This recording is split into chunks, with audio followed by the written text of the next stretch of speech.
and sorted gear in anticipation of the day's upward push.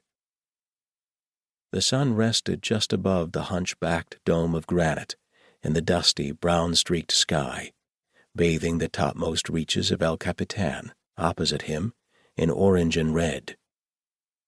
His eyes tracked to the shadowed base of El Cap's 3,000-foot face, where the gravel Camp 4 parking lot, his triumphal landing spot, formed a smoky gray rectangle on the flat valley floor.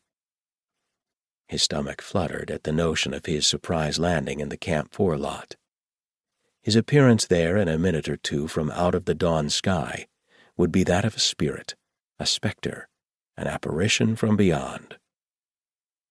The flecks of quartz at his feet glimmered in the slanted rays of the low sun, as if he stood not on stone but on stardust, poised to fly up and away into the morning light, unencumbered by the bonds of gravity. The setting was perfect, the shimmering lip of stone, his Superman red wingsuit aflame in the day's initial burst of sunlight, his body still and erect, high above the valley floor. He took quick breaths, boosting the oxygen level in his brain as he sought the mental fortitude required to initiate his flight. He began his silent countdown from 5. On 3, the pounding of his heart rose from his chest into his throat.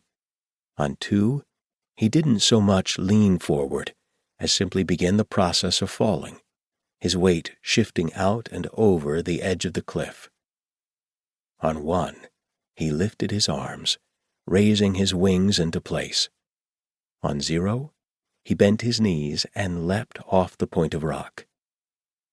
He plummeted straight down, 100 feet, 200, the stone face scant meters away, his arms and legs spread, until the air rushing past him filled his airfoils, and he soared away from the wall, a human missile slicing through the sky. He lowered one wrist, then the other, angling left, right, the roar of the wind loud as a jet engine in his ears as he shot across the canyon. No gusts of wind buffeted him. The gap? Yes, a go. The need to increase his viewership numbers announcing itself from deep in his cerebral cortex. Bending his spine, his arms and legs fanned wide, he described a sweeping arc and lined up with Sentinel Ridge. He focused through his goggles on the dark notch in front of him, aiming for the narrow break in the forested ridge. The slot, 60 feet wide, angled downward and to his left, requiring a dead center entry and a continued, precise leftward turn its entire length. At 100+ miles per hour, the slightest deviation would send him rocketing into one or the other of the gap's granite walls.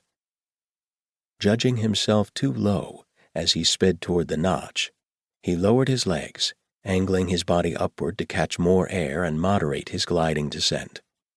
The added blast of wind from the maneuver ripped at a loose thread dangling from the airfoil between his legs at the bottom of his suit. The thread popped free from needle hole after needle hole beside his right ankle, lengthening up the seam of his lower airfoil. He bowed his body to initiate his turn as he neared the slot. The force of the maneuver caused the thread to lengthen further, separating the airfoil at its seam and exposing one of the foil's stiff plastic stays. The exposed stay flapped next to his foot like the blurred wing of a hummingbird, setting off an undulating vibration along the bottom hem of the airfoil. The buzzing plastic rod slashed through his sock and bit deep into the skin of his ankle. At the same instant, the vibration along the hem of his wingsuit progressed to his right leg, which bucked violently from ankle to hip and back again. Fear flared white-hot in his brain. He tightened his right quadriceps, attempting to still his rocking leg, but it continued its fierce shimmy. As he entered the gap, the intense bucking of his leg caused him to veer wildly out of control. Part 1. Yosemite Valley to me is always a sunrise, a glitter of green and golden wonder